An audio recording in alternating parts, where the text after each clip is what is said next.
அனைவருக்கும் வணக்கம். Planets events Tamil இந்த சேனல் சார்பாக உங்களை அன்புடன் வரவேற்கிறேன். இன்றைக்கி நம்ம என்ன பார்க்க போகிறோம் அப்படின்னா, செவ்வாய் தசை யாருக்கு யோகம் செய்யும், அவரோட மொத்த தசா வருடங்கள்னு பார்த்தோம் அப்படின்னா 7 வருட காலங்கள் அப்படிங்கிறது செவ்வாய் பகவானுக்குரிய ஒரு தசை வருடம். சரிங்களா? அதாவது செவ்வாய் ஒருத்தவங்களோட ஜாதகத்தில் நல்ல ஒரு பிளேஸில் இருக்கணும். அதாவது ஆட்சி, உச்சம், உபஜயஸ்தானங்கள் இந்த மாதிரி இடங்களில் அமர்ந்து தசா நடந்தது அப்படின்னா நிச்சயமாக அந்த ஜாதகருக்கு பலவிதமான யோகங்கள் அப்படிங்கிற மாதிரி அவரோட தசையில் நிச்சயமாக கொடுக்க கடமைப்பட்டவர்.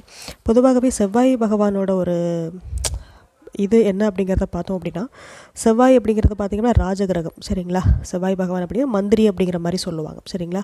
ராஜகிரகம், அரசாங்க பதவிகள், ரொம்ப அந்த ஆளுமை மிக்க பதவிகள், காவல்துறை, இராணுவம், இந்த மாதிரி பெரிய பெரிய மந்திரி பதவிகள்லாம் இருக்குது பார்த்திங்களா. ஸோ இதுக்கெல்லாம் காரகம் வைக்கக்கூடிய கிரகம் பார்த்திங்க அப்படின்னா செவ்வாய் பகவான் தான்.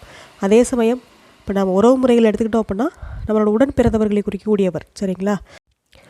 மேலும் மருத்துவம், பொறியியல், புவியியல், மின்சாரம், விஞ்ஞானம் போன்ற துறைகளில் நம்ம பிரகாசிக்கணும் அப்படின்னா செவ்வாயோட பலம் அப்படிங்கிறது நம்ம ஜாதகத்தில் ரொம்ப அபரிவிதமாக இருக்கணும்.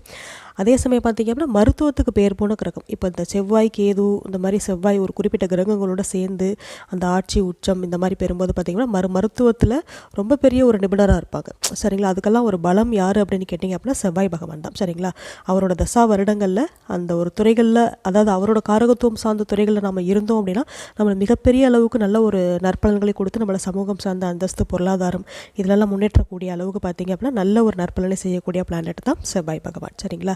இப்போது செவ்வாய் பகவான் எங்கு அமர்ந்தால் யோகம் அப்படிங்கிறத பற்றி பார்க்கலாம். செவ்வாய் பகவான் பொதுவாக பார்த்திங்க அப்படின்னா காலபுருஷ தத்துவத்தின் அடிப்படையில் மேசத்துக்கும் விருச்சகத்துக்கும் அவரே அதிபதியாக வருவார். அதாவது காலபுருஷனோட லக்னம், அதாவது லக்னம் அப்படிங்கிறது மேசம், 8ஆம் இடம். 8ஆம் இடம் அப்படிங்கிறது பார்த்திங்க அப்படின்னா மறைவு ஸ்தானம் தான். 1ஆம் வீட்டுக்கும் 8ஆம் வீட்டுக்கும் அதிபதியாக வருவார். இவர் எங்கே அமர்வது சிறப்பு அப்படின்னா கேந்திர திரிகோணங்களில் அமர்வதை காட்டிலும், அதாவது 1, 4, 7, 10 அமர்வதை காட்டிலும், 1, 5, 9 அமர்வதை காட்டிலும் 3, 6, 10, 11 இந்த பாவகங்கள், உபஜயஸ்தானம் என்று சொல்லக்கூடிய 3, 6, 10, 11 இந்த பாவகங்களில் அமர்வது அப்படிங்கிறது அந்த செவ்வாய் மகாதசையில் நம்மளுக்கு நல்ல ஒரு அபரிவிதமான யோகங்களை கொடுக்கக்கூடிய ஒரு அமைப்பு அந்த செவ்வாய் பகவானுக்கு இருக்குது. ஏன்னு கேட்டிங்க அப்படின்னா முக்கியமாகவே செவ்வாய் பகவான் பார்த்திங்க அப்படின்னா இயற்கை பாவர் தான். சரிங்களா? இயற்கை பாவகிரகங்கள் பார்த்திங்க அப்படின்னா சுபகிரகங்களை காட்டிலும் அந்த ஸ்தான வலிமை பெற்று அமர்ந்து அதனோட தசை நடைமுறையில் வரும்போது பார்த்திங்க அப்படின்னா ரொம்ப பெரிய நற்பலன்களை செய்யும். சரிங்களா? அது நீங்கள் நடைமுறை வாழ்க்கையில் உங்களோட ஜாதகத்தில் கூட நீங்கள் கம்பேர் பண்ணி பார்த்துக்கோங்க. ஒரு ஜாதகரை உயர்த்தணும் அப்படின்னு வந்துச்சு அப்படின்னா அது இயற்கை பாபகிரகங்கள் செய்யக்கூடிய அந்த ஆதிபத்திய ரீதியிலான, காரகத்துவம் ரீதியிலான நல்ல ஒரு உயர்வு அப்படிங்கிறது சுபகிரகங்கள் அப்படிங்கிறது அந்த அளவுக்கு நம்மளுக்கு செய்யாது. சரிங்களா? அதன் அடிப்படையில் செவ்வாய் பகவான் அந்த 3, 6, 10, 11 இந்த இடங்களில் அமர்ந்து தசா நடத்தும்போது மிகப்பெரிய நற்பலனை கொடுப்பார். சரிங்களா?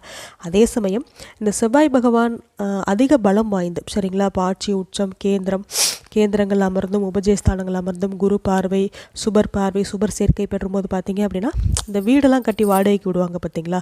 இப்போ ஒருத்தவங்க இருப்பாங்க, ஒரு 10-15 வீடு இருக்கும், பெரிய பெரிய அப்பார்ட்மெண்ட் கட்டி அதுலேருந்து ரெண்டல் நம்மளுக்கு இன்கம் சோர்ஸ் பண்ணி எடுப்பாங்க பார்த்திங்களா. அவங்களுக்குலாம் அந்த செவ்வாய் ரொம்ப ரொம்ப பலமாக இருக்கும். அதே சமயம் இப்போ இடம் வாங்கி விற்கிறாங்க, இப்போ ஒரு 2 லட்சத்துக்கு இடம் வாங்குறாங்க, ஒரு வருஷம் வெயிட் பண்ணுறாங்க, அதுவே ஒரு 5 லட்சமாக போகுது அப்படின்னா அவங்களுக்குலாம் அந்த செவ்வாய் அப்படிங்கிறவர் ரொம்ப பலமாக இருப்பார். பூமிக்காரகன். சரிங்களா? அதாவது நம்மளோட இன்றைக்கி இருக்கக்கூடிய கனவு என்ன அப்படின்னா சொந்த வீடு தான் எல்லாருக்கும் உண்டான கனவு. அந்த சொந்த வீட்டு கனவை நினைவாக்குவர் யாருன்னு பார்த்தீங்க அப்படின்னா செவ்வாய் பகவான் தான். செவ்வாய் பகவான் ஒருத்தவங்க ஜாதகத்தில் வலிமையாக இருக்கணும். சரிங்களா? வலிமையாக இருந்தது அப்படின்னா நிச்சயமாக அவங்களுக்கு சொந்த வீடு கனவு, நல்ல ஒரு வீடு, மனை எல்லாமே அவங்க பேருக்கு பார்த்திங்கன்னா ரிஜிஸ்டர் ஆகும். சரிங்களா? ஸோ அந்த செவ்வாயோட பலம் அப்படிங்கிறது நம்மளுக்கு எல்லாருக்குமே ஒரு அவசியமான ஒன்று தான். அதே சமயம் செவ்வாயோட பலம் இல்லை, எனக்கு 6, 8, 12 மறைஞ்சிருக்கு அப்படின்னாலுமே அதற்குரிய வழிபாடு முறைகளை நம்ம கரெக்டாக பண்ணணும் அப்படின்னா நிச்சயமாக அந்த செவ்வாயோட அருள் அப்படிங்கிறது நம்மளுக்கு நிச்சயமாக கிடைக்கும். நம்மளும் பார்த்திங்க அப்படின்னா ஒரு நம்மளுக்குன்னு சொந்த வீடு, நம்ம பேரில் நல்ல ஒரு லேண்டு, இந்த மாதிரி விஷயங்கள், இப்போ இதெல்லாம் நம்மளோட ஒரு அடிப்படை தேவைகள் தான். ஸோ இந்த மாதிரி விஷயங்களை நம்ம லைஃப்பில் ஆக்டிவேட் ஆக ஆரம்பிக்கும். சரிங்களா? அதே போல் நம்மளோட உடன் பிறப்புகள், சரிங்களா, நம்ம கூட பிறந்தவங்களை குறிக்கிறதும் செவ்வாய் பகவான் தான். சரிங்களா? அப்படிப்பட்ட செவ்வாய் பகவான் பார்த்திங்க அப்படின்னா நம்மளுக்கு உடன் பிறந்தவர்களால் லாபமாக அல்லது நம்மளுக்கு எந்த பெனிஃபிட்டுமே இல்லையா அப்படிங்கிறத காமிக்கக்கூடியவரும் செவ்வாய் பகவான் தான். சரிங்களா? அதே போல் பார்த்திங்க அப்படின்னா இந்த உபஜயஸ்தானங்களில் வரக்கூடிய அந்த 10, 11ஆம் இடங்கள் அங்கே அமர்ந்து நம்மளோட ஒரு உரிய வயசில், அதாவது ஒரு 20 வயசுக்கு மேலே செவ்வாய் மகாதசை வருதுன்னு வச்சுக்கோங்களேன், நிச்சயமாக அந்த ஜாதகர் அரசாங்க உத்தியோகத்தில் பெரிய பதவியில் இருக்கக்கூடிய ஒரு அமைப்பு, யோகம் அப்படிங்கிறது செவ்வாய் பகவானால் ஜாதகர்கள் வழங்கப்படும். சரிங்களா? ஏன்னு கேட்டிங்க அப்படின்னா 10ஆம் இடம் அப்படிங்கிறது செவ்வாய் அமரக்கூடிய திக்பலம் பெற்ற இடம் சரிங்களா. அதாவது ஒவ்வொரு கிரகத்துக்குன்னு ஒவ்வொரு திக்பலம் அமரக்கூடிய இடம் அப்படிங்கிறது இருக்குது. அது அவரோட அமர்வு ஸ்தானங்களை பொறுத்து. இப்போ நம்ம செவ்வாய் பகவான் எங்கே அமர்ந்தால் திக்பலம் அடைவார் அப்படின்னு பார்த்தோம் அப்படின்னா 10ஆம் இடங்களில் அவர் அமரும்போது பார்த்தீங்க அப்படின்னா பலம் பொருந்தி திக்பலம் அடைந்து அந்த ஜாதகர்களுக்கு உரிய காலத்தில் செவ்வாய் தசை வரும் அப்படின்னா நிச்சயமாக நல்ல ஒரு பெரிய யோகத்தை செய்யக்கூடிய அமைப்பு பார்த்தீங்க அப்படின்னா அந்த 10ஆம் இடத்துல இருக்கக்கூடிய செவ்வாய் அப்படிங்கிறவர் நிச்சயமாக பண்ணுவார். அதே சமயம் இப்போ 10ஆம் இடத்துல செவ்வாய் அமர்ந்து கூட சூரியன், குரு, சந்திரன் இந்த மாதிரி சேர்க்கையெல்லாம் பெறுறது அப்படிங்கிறது ரொம்ப பெரிய யோகம். பெரிய ஒரு பதவி, பெரிய ஒரு பொருளாதாரம், பெரிய ஒரு ஆளுமை அப்படிங்கிற அளவுக்கு பார்த்தீங்க அப்படின்னா ஜாதகரை உயர்த்தக்கூடியவர் செவ்வாய் பகவான் சரிங்களா. இனி செவ்வாய் பகவானுக்கு உரிய வழிபாடு முறைகள் என்ன அப்படிங்கிறத பார்க்கலாம். பொதுவாகவே செவ்வாய் பகவான் பார்த்தீங்க அப்படின்னா இயற்கை பாபர் சரிங்களா. ஸோ அந்த இயற்கை பாபர் அப்படிங்கிற மாதிரி கிரக வரிசைகள் வரும்போது அந்த கிரகங்களோட அதிதேவதையை நாம் வணங்குறது அப்படிங்கிறது நல்ல ஒரு முன்னேற்றத்தை ஏற்படுத்தும். அதே சமயம் அந்த கிரகங்களோட அதிதேவதைகளுக்கு உண்டான பெரிய பெரிய ஸ்தலங்கள் இருக்கும். அந்த ஸ்தலங்களுக்கெல்லாம் நம்ம போனோம் அப்படின்னா நிச்சயமாக நம்மளுக்கு நல்ல ஒரு பாசிட்டிவான வைப்ஸ் அப்படிங்கிறது ஆக்டிவேட் ஆகும். நம்மளுக்குன்னு இது நாள் வரையும் இழுபறியாக இருக்கக்கூடிய விஷயங்கள் அப்படிங்கிறது நம்மளுக்கு உடனே முடிக்கக்கூடிய விஷயம் அப்படிங்கிற மாதிரி ஏற்படும் சரிங்களா. ஸோ அதன் அடிப்படையில் இப்போ செவ்வாயோட அதிதேவதைன்னு பார்த்தீங்க அப்படின்னா முருகப்பெருமான் தான் சரிங்களா. முருகப்பெருமான் செவ்வாய் யாருக்கெல்லாம் பலம் பொருந்தி இருக்கோ இல்லை பலம் இல்லாமல் இருக்கோ எப்படி வேணாலும் இருக்கட்டும், முருகன் வழிபாடு பண்ணுவது அப்படிங்கிறது ரொம்ப பெரிய நல்ல ஒரு யோகத்தை செய்யும். செவ்வாயோட ஒரு பலன், அதாவது ஒரு பலத்தை இன்னும் நம்மளுக்கு அதிகப்படுத்தி கொடுக்கும் சரிங்களா. அதாவது அது எந்தெந்த விஷயத்தில் அதிகப்படுத்தும் அப்படின்னா வீடு, மனை, வண்டி, வாகனம், இப்போ நம்மளுக்கு இருக்கக்கூடிய என்னெல்லாம் செவ்வாயோட ஒரு காரகத்துவமோ அது எல்லாத்தையும் நம்மளுக்கு நல்லா தான் ஆக்டிவேட் பண்ணக்கூடிய அளவு பார்த்திங்க அப்படின்னா முருகப்பெருமான் வழிபாடுக்கு இருக்குது. முக்கியமாக செவ்வாய் தசை நடப்பில் இருக்கிறவங்க பார்த்திங்க அப்படின்னா செவ்வாய் பகவானுக்கு உரிய ஒரு கோவில் பார்த்திங்கன்னா வைத்தீஸ்வரன் கோவில், அங்கே போயிட்டு நீங்கள் வழிபாடு பண்ணலாம். இல்லைனா பக்கத்திலே ஏதாவது செவ்வாய் கிழமைகளில் முருகப்பெருமான் வழிபாடு பண்ணுவதும் சிறப்பான நல்ல ஒரு பலனை பெற்றுத்தரும். இந்த மாதிரி சின்ன சின்ன வழிபாடுகள் மூலம் நாம் செய்யக்கூடிய ஒவ்வொரு காரியமும் பார்த்திங்க அப்படின்னா நம்மளோட ஜாதக ரீதியாக நம்மளோட ஒரு நல்ல ஒரு யோக பலனை நம்மளுக்கு பெற்றுத்தருவதற்கும் ஒரு கெடுபலனை குறைப்பதற்கும் உண்டான ஒரு சூட்சம முறை தான் இந்த வழிபாடு அப்படிங்கிறது சரிங்களா.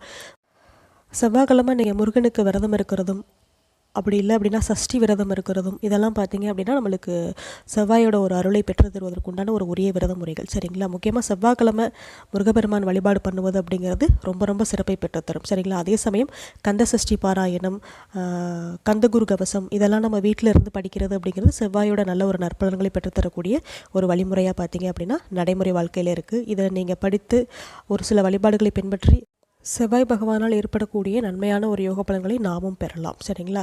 சின்ன சின்ன விஷயங்கள் நம்ம வாழ்க்கையில் செய்வதன் மூலமாக பார்த்தீங்க அப்படின்னா கிரகங்களோட ஒரு நற்பலன்கள் அப்படிங்கிறது நம்மளுக்கு நல்ல ஒரு பரிபூர்ணமாக கிடைக்கும்.